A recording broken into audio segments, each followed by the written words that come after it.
Hi, it's Alice Chance from Transition Partners. Thank you so much for taking the time to watch my vlog today. Everyone's invited to my party. It's all about creating a digitally inclusive space within tech. Enjoy! Hi everyone, thank you for joining us today. Today I'm speaking to Niki. Niki, would you like to go ahead and introduce yourself? Yeah, sure. Hi, my name's Niki Gould. I'm a freelance organisational change management consultant. So I help employees and users to adapt to and adopt change. This can include things like organisational restructures, software implementation, or wider process changes. I basically look after the people side of programmes, such as communication, engagement, user design and testing, training, and adoption. Great, cool. We can do lots of lovely stuff. Yeah. So obviously you've come onto my podcast today. I always ask this question at the start just to get because I like people to sort of do this, and I think people should more how you identify and what your pronouns are. Sure. So I identify as a cisgender, bi or pansexual woman with hidden disabilities. I use she, her pronouns mainly, but I'm also comfortable with the gender neutral they and them because I think it's really important to start to normalise gender neutral pronouns where you're comfortable to do so. Yeah, definitely. I love they and them. I feel like more people should use it. I pretty much use it all the time now, even if I know somebody. It's just not a big deal, is it? It can make such a difference to some people's experience. I think it's introducing it and just more people get, like you say, normalizing it is such a good idea, and just they and them everyone. They and them everyone. So what does diversity and inclusion mean to you? So for me, it's about creating an environment, whether that's a workplace or society as a whole, where everyone can live their life as they choose and achieve their potential if that's what they want to do. It's an environment where people don't have additional barriers or challenges simply because of how they were born or other circumstances that currently marginalise those people. So it's not saying that life will be free from challenges or free from difficulties, but it's removing those unnecessary barriers that some marginalised and minority groups experience. Yeah, cool. Thank you. That's a nice definition of it. I always like that question because everyone always answers it so differently. And I think that's the great thing about diversity and inclusion is it's can mean so much to so many different people, and that's just what's so interesting about it, is because there's always so much to learn as well. Yeah, absolutely. So obviously today we wanted to you sort of expressed an interest in speaking about neurodiversity with me. So how do you feel that neurodiversity currently affects the workplace, and how do you think people who are neurodiverse currently sort of, what are the strengths that they have within the workplace and what are the current weaknesses? Sure. So it might help for some of your viewers if I just start with a quick overview of what neurodiversity is. Perfect, yeah. So neurodiversity it's kind of a philosophy or a movement that that believes in people. There are groups of people whose brains are wired slightly differently because of certain identifiable conditions. So we're all different. We all think differently, but there are certain fundamental restructuring or differently structured brains that result in people seeing and experiencing the world differently. So these present as conditions, usually things like autism, ADHD, dyslexia, dyspraxia, epilepsy, and other conditions that are to do with, as I say, how the brain is structured and how you experience the world. And the neurodiversity movement is really about acknowledging the impairments and the challenges that those structures bring, but also using the social model of disability to look at society and say, actually, if I didn't have to do things in certain ways, if society wasn't structured in a certain way, I wouldn't be as disabled or disabled at all. So a simpler example of the social model of disability is a wheelchair user. It may be impaired because they may have had amputations or they may not be able to walk, but the actual disability that they experience is because of a world that's full of steps and narrow doorways and the high countertops. And neurodiversity takes a similar approach, but from a neurological perspective. In a world where we didn't all have to behave the same, where there weren't the same social constructs, a lot of neurodivergent people who aren't neurotypical, wouldn't feel disabled. And what this means in turn from a professional and educational perspective is that a lot of neurodivergent people, particularly in more conditions than others, are massively intelligent and have massive potential, or are just averagely intelligent and have average amounts of potential, but they're prevented from achieving that potential by the barriers that workplaces and schools and society can put in place. If we can adapt these environments to support these neurodivergent people and allow them to work in a way that better suits them, we can tap into that potential and have a far more enriched and varied perspective in the workplace. Yeah, definitely. You spoke so eloquently on that. That was so nice to listen to. Sorry. Yeah, I could talk about this till the cows come home. You've not given me enough time. I was just like, I felt like I was in like a dream world. You say so well about that, and you explained it in such a nice way that I think will hopefully resonate with people that may not know about sort of well, I guess like hidden disabilities, neurodiversity. You explained it in such a good way then. Thank you. Well, it's a growing movement, and there are some organisations that are doing some fantastic work in this at the moment. So one example would be Microsoft now. I think it's just in the US at the moment, but I could be wrong there. Have a recruitment and employment scheme specifically targeted at people with autism, autistic people, as depending on the terminology you use. So it's not just an autism-friendly recruitment process or autism-friendly workplaces that let you work in a quiet space or don't expect you to interact with people. It goes a step beyond that, and they've acknowledged that, do you know what? There's some characteristics that a lot of autistic people have, not all of them, but a lot of them, that make them really well suited to working in environments like software development. So let's not just make those environments autism friendly. Let's proactively go out, find these people with amazing data analysis skills, with fantastic attention to detail, with great problem solving skills. Let's proactively recruit them and bring them in, and yes, create an autism friendly workplace, but go that extra level and really tap into that skill set. So it's wonderful to see organisations doing that. But then you also look, examples have been given with dyslexia in the past, but I also look at ADHD. How many top entrepreneurs, athletes, singers and artists have ADHD? It's actually quite a lot. You look at athletes like Michael Phelps, Simone Biles, there's theories of, I mean, you shouldn't really diagnose people, be an armchair psychiatrist, but people like Richard Branson potentially, that there's lots of figures in those kind of more high energy, high performance. It's the maverick mindset. I think it often gets described as like driven. Yes, exactly. Driven, but like constantly thinking, constantly. And can you imagine if they're the people who've broken through, they're the people who have been exceptional in their field, but how many people with ADHD, for example, attention deficit hyperactivity disorder, end up in the criminal justice system because they're not given that chance, they don't have those opportunities. So we talk a lot about these high-flying examples of brilliant people, your Steve Jobses and the like, people who Elon Musk, people who are likely or known to be neurodivergent, but actually there's also a lot of people that slip through the system that could be good at every level of an organization. And I think if organizations can start to acknowledge and tap into that, that's a massive amount of potential and diverse experience that could be brought to those organizations.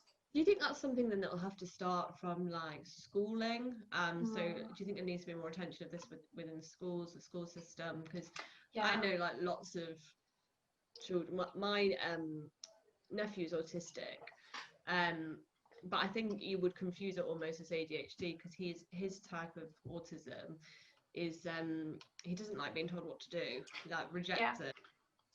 He used to run away from school and he hated being there, and the school solution was to put him alone, and we worked by himself for 2 years with a teacher trainer, and didn't integrate with the rest of the children, and we've seen like the naughty kid. Yeah, the naughty kid. Yeah. And I think that's, and you know, I look back at school now and the people who were in my year at school and the naughty children from my year at school, and that's the way they were kind of shamed for it, and that's who they were, and that's who they were labelled with throughout their entire school life. But you know, it's probably like they probably weren't neurodivergent, and they probably did have potentially ADHD or some absolutely undiagnosed. And I mean, I look back, so I was at school sort of from 1990 to the early 2000s, and when I was at school, ADHD had that massive stigma attached to it, but also the stereotypes. It was only for boys. It was boys from poor families with bad parents, bad diets, not enough exercise. They just need a good smack. They just need to, you know, all this kind of nonsense was going around. Nobody was diagnosing ADHD in girls, particularly not well-behaved, intelligent girls. So many girls like me just coasted through the radar. In my case, it was up until sixth form, when suddenly you have to do a lot of self-guided study and things get a lot trickier. And I just went off a cliff, just, you know, really, really struggled and spiraled for quite a few years. I look back, so there's the issue there with diagnosis and teachers and other people in that environment not having the information to make the diagnoses.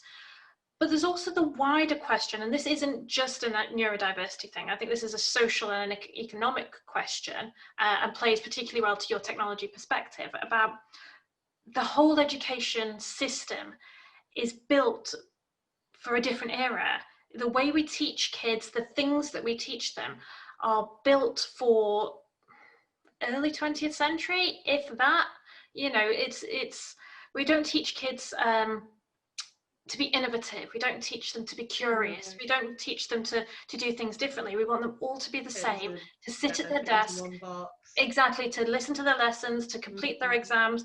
And actually, they're not the skills that a lot of employers, and certainly the employers of the future, are looking for. So, you know, I think if we adapted the education system, and this is way beyond what you and I can probably influence here today, but you know, a more modern education system would be better for the economy, but it would also be more inclusive by design. Yeah, I definitely think, and it always comes back to this conversation whenever I speak to people about diversity and inclusion, is it always comes back to education, schooling, and it needs to start from there. And you know, it's not one size fits all. Everything's changed so much. I think the reason we have summer holidays is because, I don't know whether this is true, because we have 6 weeks summer holiday because children used to go and help their parents on farms and stuff like that. Bring the harvest in. Exactly. And it's like, kids don't do that nowadays. And it's like, do we really need like one big chunk? Like maybe more smaller, shorter weeks for children?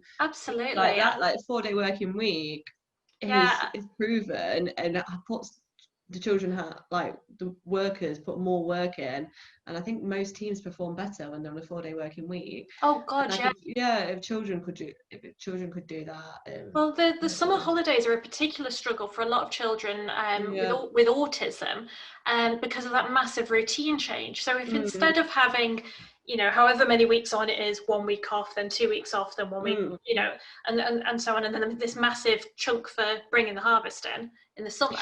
I'm glad I didn't make that up, by the way. You totally didn't. I've been telling people that for years, and it's just one of those things. It's like, I'm going to tell people that, but I don't know if it's true. No. I grew up in a farming part of the country. Oh, okay. So that's true, yeah. But no, if we staggered the year, you know, in neater chunks, that would provide that routine, which I think a lot of children need. Although I'm saying that the education system needs to be more innovative and flexible, kids do need routine in certain ways, and it would provide more predictability for teachers, for parents. You know, you could stagger the school holidays to a certain extent, to cheapen you know, package holidays and all that kind of deal. But yeah, you're absolutely right. So much about how we structure the school system is archaic, and it's not relevant for today, but it's going to take a really bold government or public policy decision to shake that up. Yeah, it's never going to change. So, unfortunately, just think it's never. It will have to eventually, but Yeah, it will probably start with it'd be so much work. yeah, and it'll start with smaller private schools initially. You look at wood schools, for example, you know, doing learning in nature and those sort of things. Yeah, I They love tend to that. really, there's one near to me, and it's really interesting. But Mm. that tends to be at primary level, and then once they go to secondary, they still have to homogenize and you know, sit still and do things in the same way. Yeah. Like, we've got I a long feel way like to go. schools started doing yoga with children, and that was their sort of answer for it. They were Yeah, just like, we'll get kids to do yoga, and that'll keep people yeah. quiet. That's We'll still create the stress in the first place and the anxiety, but then we'll give them like once a fortnight, we'll let them have a bit of a release, and then they can go back to all the stress again. But this comes on to this takes you to a wider conversation about inclusive design. You know, should the school system be designed inclusively, but from a professional perspective, should workplaces be inclusively designed? Should software be inclusively designed? Yeah, You know, products and services. It's accessibility. yeah, we need to move away from retrofitting and just putting a ramp on and some, you know, letting, you know, people buy in software to do e-reading or you know, those sort of things. We need to go beyond that and build inclusivity into the foundations of the products and services and locations that we're building. Yeah. I guess it's almost, if you start a business, your first thought should be inclusivity. Yeah, How can it we should get be this accessible for everyone? exactly. How can I make my product appeal to the most people? How can I make my workplace accessible to all the potential that's out there?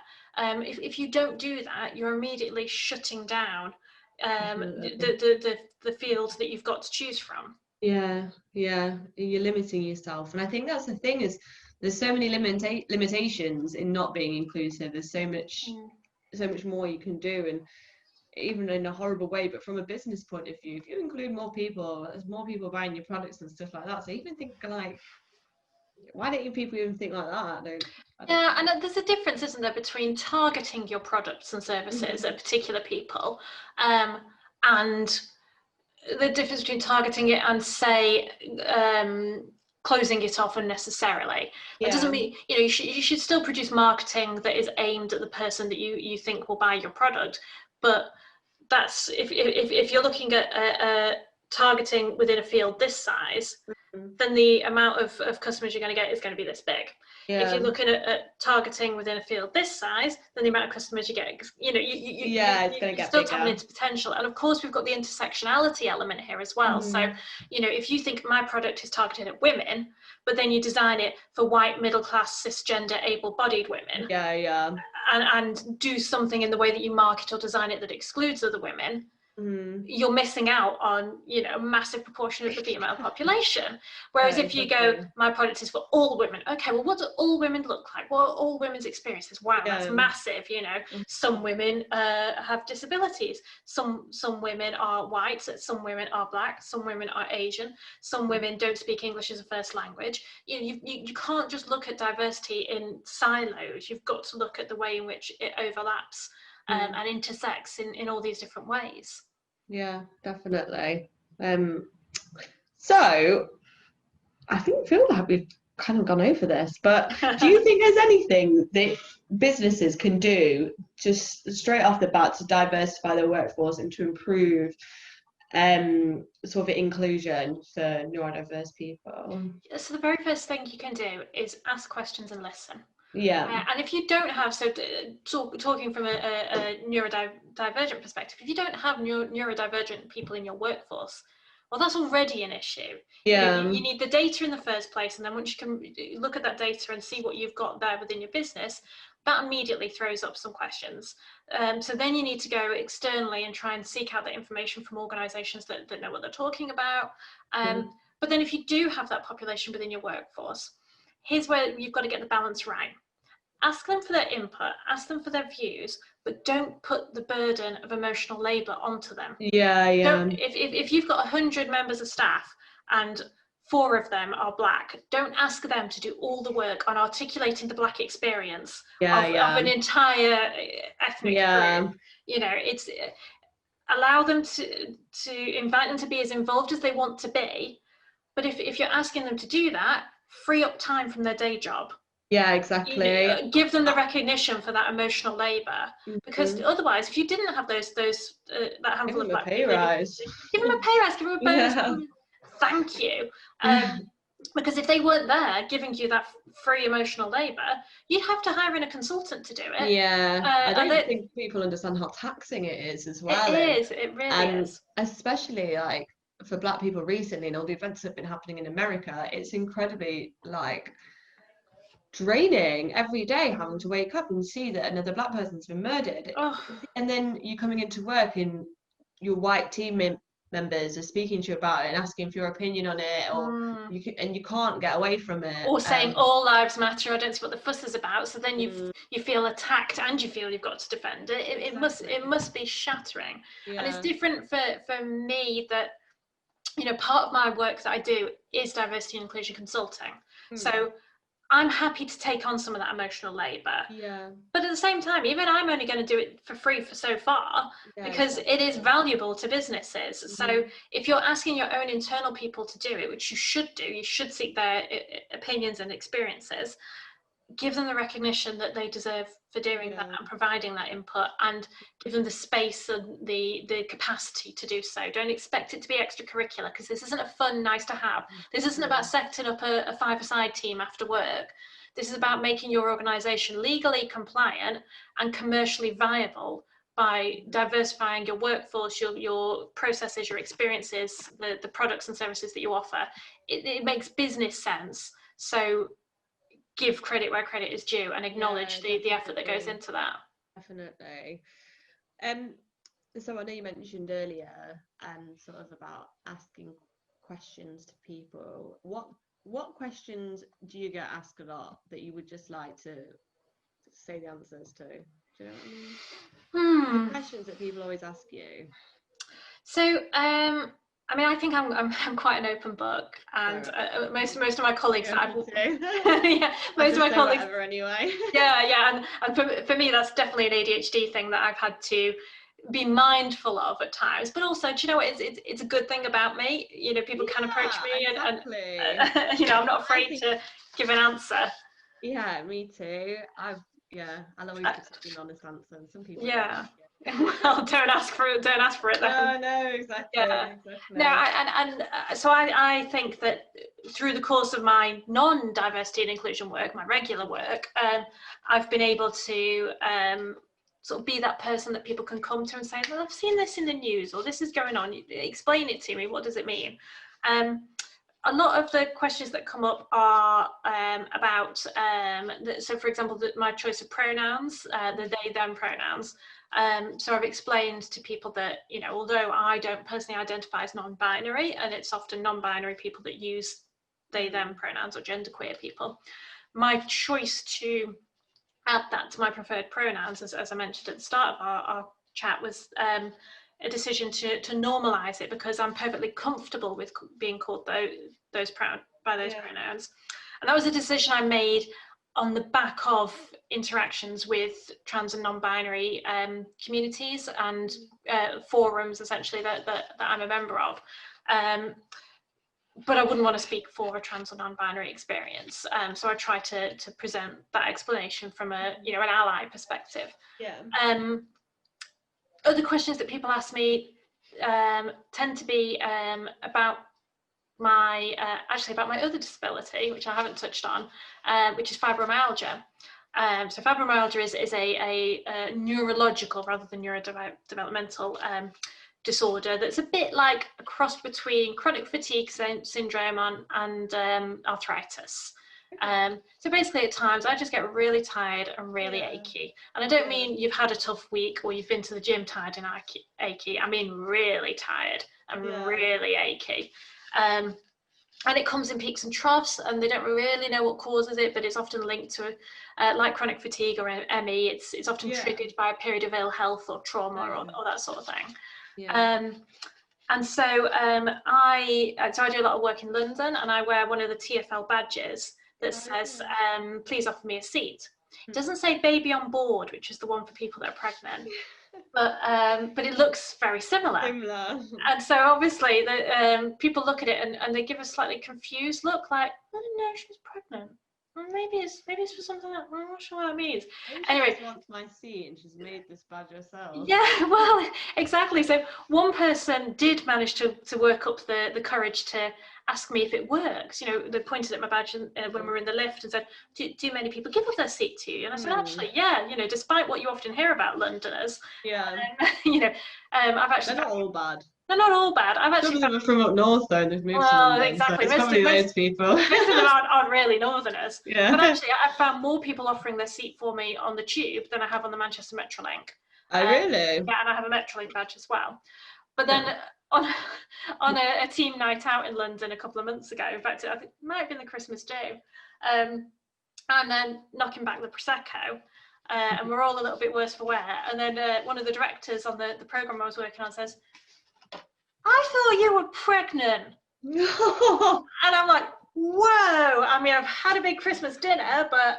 I'm not pregnant. And I said, actually, not pregnant, just disabled. And then, of course, his face goes... Their face dropped. I bet they Because didn't know what to do with them. people are terrified of the word disabled. I bet they were thinking about that all night. Yeah, or they're like, oh my God, is she going to report me to HR? I'm so sorry. Like, they walk away. They're like, Yeah, oh my God. and that might be, again, that's part of my ADHD side coming out after a couple of Proseccos. That I didn't care about making him feel a little bit uncomfortable there and then. Because you know what? He just called me fat. So. Yeah. And you know, also, why didn't he stop you before you were drinking?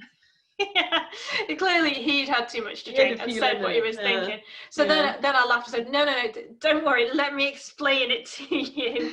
I wear this badge sometimes when I'm having a bad day because I just can't stand upright on the tube without falling over.